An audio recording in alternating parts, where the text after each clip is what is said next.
بسم الله الرحمن الرحيم. أعزائي المشاهدين، السلام عليكم ورحمة الله تعالى وبركاته. أرحب بكم مرة أخرى في هذا الفيديو الذي سأخصصه لتصحيح الامتحان الجهوي الموحد الخاص بمادة التاريخ والجغرافيا للأكاديمية الجهوية لطنجة تطوان الحسيمة. إذا من خلال هذا الامتحان كما كنلاحظوا بالنسبة للوضعية الاختبارية، الوضعية الاختبارية ديال الاشتغال بالوثائق كانت على مستوى مادة الجغرافيا. الوثيقة الأولى كانت عبارة عن جدول إحصائي تطور عدد السكان ونصيب الفرد من الماء في المغرب من 1960 إلى 2024. كذلك الوثيقة الثانية كانت عبارة عن نص جغرافي. بالنسبة للوثيقة الثالثة كانت كذلك عبارة عن نص جغرافي. أما بخصوص الوضعية الأخرى اللي هي وضعية السؤال المقالي فكانت على مستوى مادة التاريخ. إذا كما كنلاحظوا بالنسبة للوثيقة واحد تطور عدد السكان ونصيب الفرد من الماء في المغرب من 1960 إلى 2024. كيف ما كنشوفوا عدد السنوات، هنا عندنا السنوات من 1960 إلى 2024. عدد السكان بمليون نسمة ممثل يعني هنا في هذه الخانات. كذلك حصة الفرد من الماء ممثلة في هذه الخانات. ثم بالنسبة للوثيقة جوج تعتبر المنطقة العربية من أكثر مناطق العالم شحا في المياه في الدول العربية التي تحتل حوالي 9% من المساحة اليابسة ويسكنها حوالي 5.6% من سكان العالم، لا تحصل إلا على حوالي 0.6% من مياه العالم المتجددة سنويا.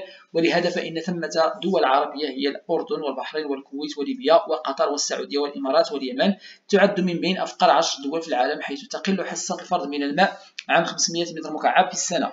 ويبلغ متوسط حجم المياه المتجددة التي تحصل عليها الدول العربية سنويا حوالي 260 مليار متر مكعب، منها حوالي 129 مليار متر مكعب تتدفق من خارج المنطقة عبر الأنهار والخزانات الجوفية المشتركة، وحوالي 91 مليار متر مكعب من الأنهار الداخلية داخلية المنشأ، وحوالي 40 مليار متر مكعب من المياه الجوفية المتجددة. وتتفاقم مشكلة شح المياه في الدول العربية عاما بعد عام بسبب النمو السكاني من جهة والنمو الحضري من جهة أخرى، وما يصاحبه من تغير في أنماط العيش والغذاء، بالإضافة إلى تأثيرات التغير المناخي على درجة الحرارة وعلى انتظام الأمطار. بالنسبة للوثيقة 3 وتشهد المملكة المغربية نقصا ملحوظا مقلقا في التساقطات المطرية، إضافة إلى غياب التوازن خلال هطول الأمطار بسائل التراب الوطني، إذ يعرف المغرب توزيعا غير متساوي للمياه، ويظهر ذلك جليا في نسبة ملء السدود بالبلاد، مما يجعل بعض المناطق تعاني من جفاف شديد. ومع التغيرات المناخية التي تزداد حدة كل عام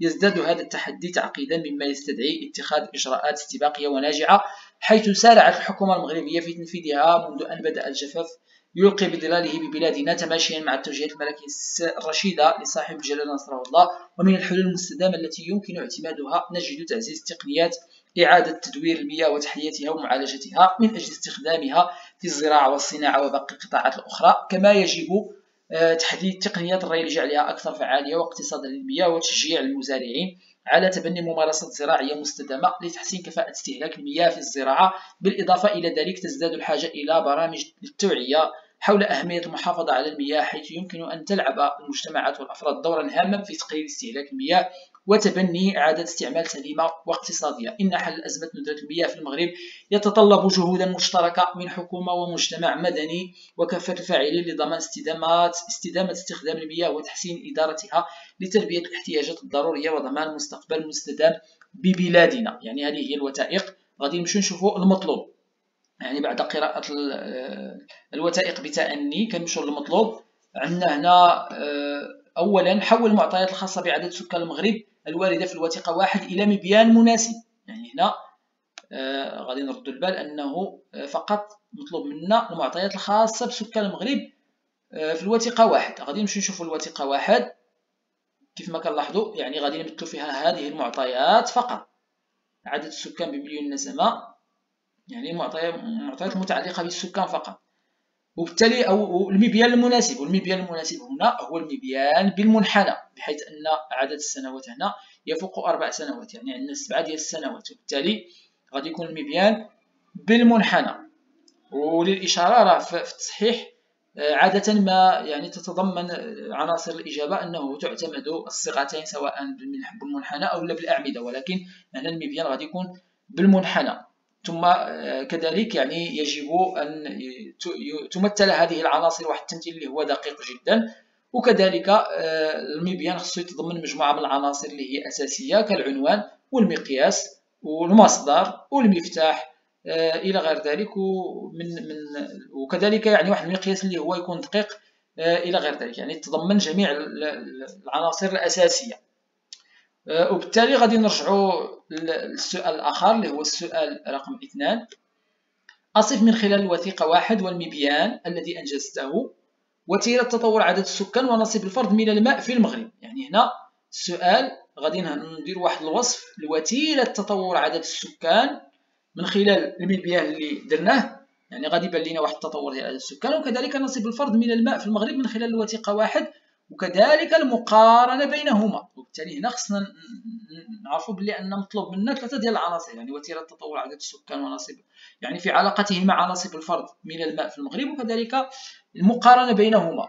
وبالتالي غادي نرجعوا لهنا الوثيقة 1 كيف ما كنشوفوا، يعني هنا من خلال غادي نقولوا بحال هكا، يعني غادي نعبروا في الورقة بحال هكا. يظهر من خلال المبيان المنجز والوثيقة 1 أن هناك تزايد مستمر في عدد السكان في المغرب على مر السنوات، وبالتالي هناك نموا ملحوظ. كما يظهر من أرقام الوثيقة أن هناك انخفاضا مطردا وكبيرا في نصيب الفرد من الماء على مر السنوات، حيث في سنة 1960 كما كنلاحظوا كانت عندنا يعني كانت 2600 متر مكعب، بلغ نصيب الفرد من الماء 2600 متر مكعب، وفي سنة 2024 بلغ هذا العدد 500 متر مكعب، وبالتالي هناك انخفاض.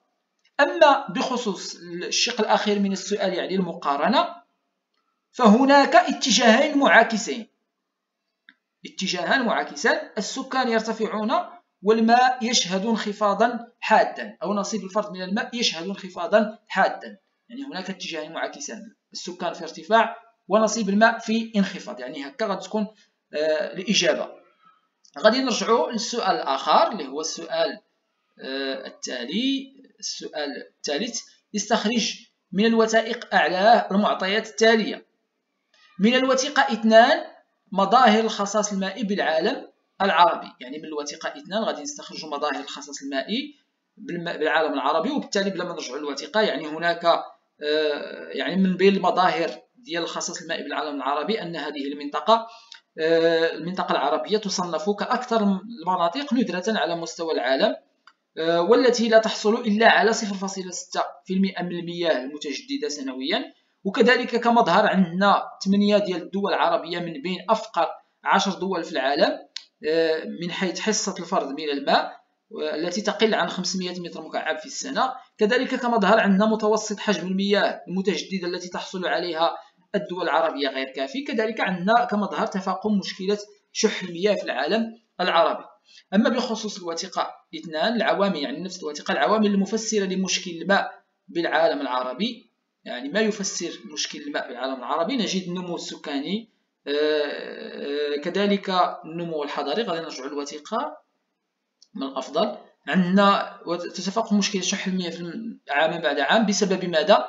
بسبب النمو السكاني من جهة، كذلك النمو الحضاري وما يصاحبه من تغير أنماط العيش والغذاء، كذلك تأثير التغير المناخي على درجات الحرارة وعلى انتظام الأمطار. يعني وبالتالي هنا عندنا النمو السكاني، النمو الحضاري، تغير أنماط العيش والغذاء، تأثير التغير المناخي على درجة الحرارة وانتظام الأمطار. وبالتالي غادي نرجعوا كذلك للسؤال الآخر. من الوثيقة 3 إجراءات تدبير وترشيد استعمال الموارد المائية بالمغرب. وبالتالي هذه الإجراءات غادي نرجعوا للوثيقة 3. الإجراءات فغادي نلقاوها هنا. ومن الحلول المستدامة التي يمكن اعتمادها نجد يعني هنا عندنا تعزيز تقنيات إعادة تدوير المياه وتحليتها ومعالجتها من أجل استخدامها في الزراعة. نعم هذا تابع للفكرة، من أجل استخدامها في الزراعة والصناعة وباقي القطاعات الأخرى. كذلك كما يجب تحديث تقنيات الري لجعلها أكثر فعالية واقتصادا للمياه. كذلك عندنا تشجيع المزارعين على تبني ممارسات زراعية مستدامة لتحسين كفاءة استهلاك المياه في الزراعة. بالإضافة إلى ذلك يعني تزداد الحاجة إلى برامج التوعية حول أهمية المحافظة على المياه، حيث يمكن أن تلعب المجتمعات والأفراد دورا هاما في تقليل استهلاك المياه وتبني إعادة استعمال سليمة واقتصادية. يعني هذه هي التدابير، يعني إجراءات تدبير وترشيد استعمال الموارد المائية بالمغرب. هنا غادي نرجعوا للسؤال رقم 4.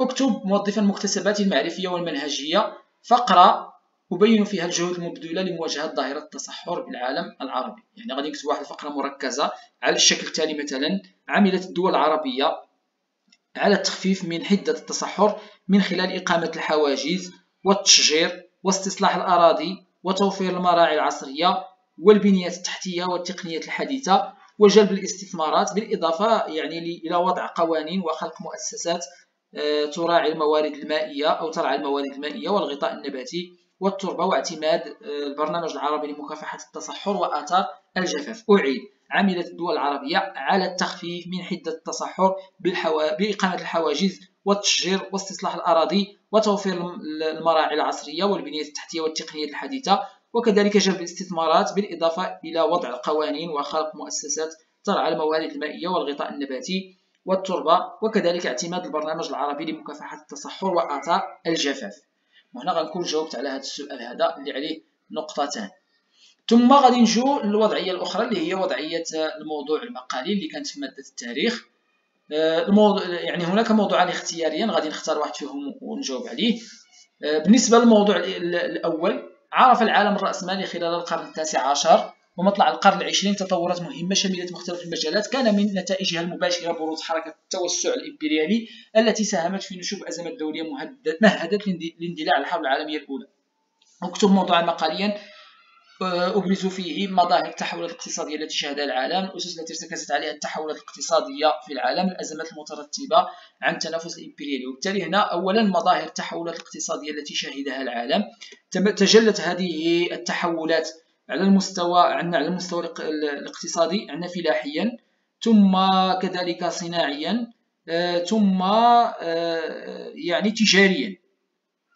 على المستوى أولا على المستوى الفلاحي تجلى ذلك في الانتقال من مظاهر، تجلى ذلك في نظام يعني إراحة الأرض أو إراحة الأراضي، كذلك إقامة نظام التناوب الزراعي، فضلا عن الاستعمال المكثف للمكننة وكذلك للأسمدة ووسائل النقل اللي هي مكيفة، مما أدى إلى تنوع المنتجات وارتفاع الإنتاج وبروز فلاحة اللي هي تسويقية رأسمالية. يعني هذا على المستوى الفلاحي فقط. ثم على المستوى الصناعي كذلك عندنا الاعتماد على نظام المعمل عوض نظام الورشة الريفية، وكذلك في المعمل ظهرت مجموعة من الأنظمة كالطيلورية والفردية إلى غير ذلك. ثم يعني الاستعمال المكثف للآلات والتقنيات المتطورة التي واكبت ظهور مصادر الطاقة المختلفة، الأمر الذي أدى إلى تزايد حجم الإنتاج وتنوعه ناهيك عن ازدهار قطاعات النسيج والطاقة والتعدين وارتفاع كذلك الاستثمارات. أما على المستوى التجاري فتجلى ذلك في ازدهار التجارة الداخلية وارتفاع حجم المبادلات التجارية العالمية وكذلك تحقيق فائض في الميزان التجاري الأوروبي. يعني هنا مظاهر التحولات الاقتصادية التي شهدها العالم وشفناها على 3 مستويات، يعني الفلاحي والصناعي وكذلك التجاري. غادي نجو للفقرة الثانية. يعني هادشي بعدا ما كنديروا واحد المقدمة وكنحترموا فيها الجوانب المنهجية والشكلية. غادي نجو للفقرة الأولى كما قلنا. أما بالنسبة للفقرة الثانية: الأسس التي ارتكزت عليها التحولات الاقتصادية في العالم. بالنسبة لهذه الأسس هذه كانت مجموعة من الأسس كالتقدم العلمي، نسطر بعد على هذه، كالتقدم العلمي كما قلنا الذي يتجسد في تطور الرياضيات والفيزياء والكيمياء، مما ساهم في تطور الاقتصاد والتقنيات والأساليب. كذلك عندنا التطور التقني باختراع مجموعة من الآلات كآلة الحصاد واختراع الجرار مثلا والمحركات والتلغراف إلى غير ذلك من الاختراعات. كذلك عندنا ثورة المواصلات، يعني ببروز وسائل نقل جديدة كالقطارات والسيارات وتطور البنية التحتية. كذلك أسس اللي هي تنظيمية من خلال الاعتماد على الرأسمالية القائمة على الملكية الفردية والحرية والمنافسة، وكذلك التركيز الرأسمالي بأشكاله. ثم كذلك الفاعلون الاقتصاديون الجدد بظهور شركات مجهولة الاسم وبروز الأبناك يعني الاستثمارية إلى غير ذلك. يعني هنا بخصوص الأسس التي ارتكزت عليها التحولات الاقتصادية. غادي نجو الفقرة الثالثة: الأزمات المترتبة عن التنافس الإمبريالي. وبالتالي يعني ترتبت عن التنافس الإمبريالي مجموعة من الأزمات. عندنا نوعان من الأزمات. عندنا الأزمات المغربية والأزمات البلقانية. غنبداو بالأزمات المغربية. الأزمات المغربية كانت عندنا أزمة طنجة أولا في سنة 1905 من خلال زيارة الإمبراطور ألمانيا غيوم الثاني وإعلانه لطنجة لمدينة طنجة وإعلانه يعني ضرورة احترام سيادة المغرب واستقلاله وإبقائه مفتوحا أمام المنافسة الدولية.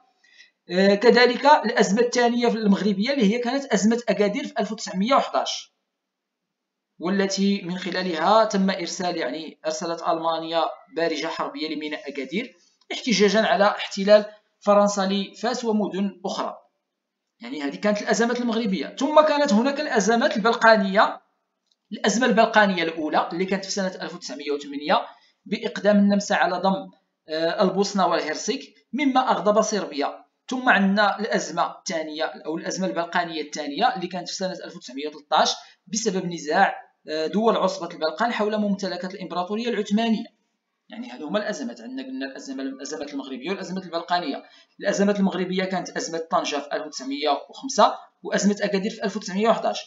لما الأزمات البلقانية، الأزمة البلقانية الأولى اللي كانت في 1908 والأزمة البلقانية الثانية اللي كانت في 1913. يعني هذه هي الأزمات. وهنا وغادي نديروا واحد الخاتمة ونكون جاوبنا على الموضوع. ثم الموضوع الثاني، تعرض المغرب خلال القرن التاسع عشر لمجموعة من الضغوطات الأجنبية جابهها بمحاولات إصلاحية باءت بالفشل مهدت الطريق لاحتلال الأراضي الذي رافقه رد فعل مغربي قوي مناهض له. اكتب موضوعا مقاليا نبرز فيه مجالات الإصلاح بالمغرب لمواجهة الضغوط الأجنبية، مراحل الاحتلال العسكري للمغرب ما بين سنتي 1907 و 1934 وتطور الحركة الوطنية ما بين سنتي 1953 و 1956. وبالتالي الفقرة الأولى يعني بعد كتابة مقدمة نراعي فيها جميع الجوانب غادي نكتبوا يعني نديروا فيها واحد التقدير تاريخي للمكان والموضوع والزمان وكذلك التساؤلات اللي غادي نشدوا هذه المطالب اللي هنا وغادي نحولوها الى اسئله اجرائيه. ومن بعد ذلك غادي نجيو نكتبوا في الفقره الاولى في هذا العرض يعني مجالات الاصلاح بالمغرب لمواجهه الضغوط الاجنبيه. لمواجهه الضغوط الاجنبيه كانت هناك مجموعه من الاصلاحات بالمغرب. هذه الاصلاحات اولا همت الجانب العسكري من خلال ماذا؟ من خلال ارسال بعثات طلابيه لتلقي تكوينات عسكريه في الخارج خاصه فرنسا، وكذلك استخدام مدربين أجانب باش أنهم يدربوا لتدريب الجيش المغربي، ثم اقتناء أسلحة من الخارج، وكذلك بناء مجموعة من المصانع للأسلحة كمصنع فاس، ثم كذلك شراء السفن لحماية السواحل. يعني هذا على المستوى العسكري. ثم كانت هناك إصلاحات على المستوى الاقتصادي اللي كانت على المستوى الاقتصادي في الفلاحة تمثلت في تشجيع على زراعة القطن وخاصة السكر. أما على مستوى الصناعة تمثلت في يعني إقامة مجموعة من المصانع كمصنع للسكر بمراكش ومصنع للورق بالصويرة وتشجيع يعني التنقيب على المعادن. أما على المستوى التجاري كان عندنا تجهيز الموانئ بالمنارات للمراقبة وكذلك إقامة حواجز لكسر الأمواج ثم إنشاء عدة أسواق. أما على المستوى المالي يعني كانت هناك إصلاحات عسكرية، إصلاحات اقتصادية، إصلاحات مالية. بالنسبة للإصلاحات اللي كانت على المستوى المالي تمثلت في سك النقود الجديدة في أوروبا وكذلك إحداث يعني منصب أمين الأمناء وأمين الداخل وأمين الصائر. ثم كانت هناك كذلك إصلاحات اللي هي إدارية من خلال تأسيس دار النيابة لحصر رؤساء البعثات الدبلوماسية، ثم كذلك تحديد مهمة الصدر الأعظم وإحداث وزارة الشكايات، إحداث كذلك وزارة الشؤون البرانية وإحداث وزارة البحر. يعني هذا على المستوى الإداري. أما على المستوى التعليمي أخيرا تمثل ذلك في تأسيس مدارس عصرية كمدرسة المهندسين وإدخال يعني المطبعة. هذا على مستوى مجالات الإصلاح بالمغرب. وكانت كما قلنا كانت إصلاحات عسكرية، اقتصادية، مالية، إدارية وتعليمية. هنا عندنا كذلك مراحل الاحتلال العسكري في الفقرة الثانية. مراحل الاحتلال العسكري للمغرب ما بين سنتي 1907 و 1934. وبالتالي المغرب لم يخضع لاحتلال عسكري دفعة واحدة وإنما كان ذلك عبر مراحل. غادي نبداو بالمرحلة الأولى من 1907 إلى 1911 حيث تم احتلال وجدة والدار البيضاء. من 1911 حتى 1912 تم احتلال فاس ومكناس والقنيطرة والرباط. في 1912 حتى 1914 تم احتلال تازة وخنيفرة ومراكش وأكادير. كذلك من 1914 حتى 1926 تم احتلال منطقة الريف والأطلس الكبير والمتوسط. أما من سنة 1931 أو 1931 حتى 1934 تم احتلال الجنوب والجنوب الشرقي، يعني كما قلنا كان ذلك عبر مراحل. ثم غادي نجيو للفقرة الأخيرة، تطور الحركة الوطنية ما بين سنتي 1953 و 1956. يعني هنا حصروا لنا الفترة 53 حتى الفترة 56، وبالتالي يعني بعد يعني انحياز السلطان محمد الخامس لصف المطامح الوطنية وتعبيره يعني بشكل صريح على رغبة بلاده في الاستقلال ورفضه لتوقيع رفض التوقيع على الإصلاحات الفرنسية، تم نفيه إلى يعني في سنة 1953 في غشت 1953 إلى جزيرة كورسيكا، ومنها تم كذلك ترحيله إلى أو تم نفيه لجزيرة مدغشقر وتعيين محمد بن عرفة مكان محمد الخامس. وهذا الأخير اللي هو محمد بن عرفة يعني تعرض لمحاولة الاغتيال. يعني هذه الأحداث أدت إلى اندلاع ثورة الملك والشعب وظهور العمل الفدائي يعني وكذلك الكفاح المسلح، وكذلك ظهور جيش التحرير أو إنشاء جيش التحرير، مما يعني جعل فرنسا أو اضطر فرنسا إلى الدخول في مفاوضات الاستقلال. توجت كذلك هذه الأحداث بعودة الملك من المنفى والإعلان عن استقلال البلاد في سنة 1956. وبهذا نكون قد أجبنا على هذا الامتحان الموحد، وإلى فرصة قادمة إن شاء الله، وأتمنى لكم التوفيق.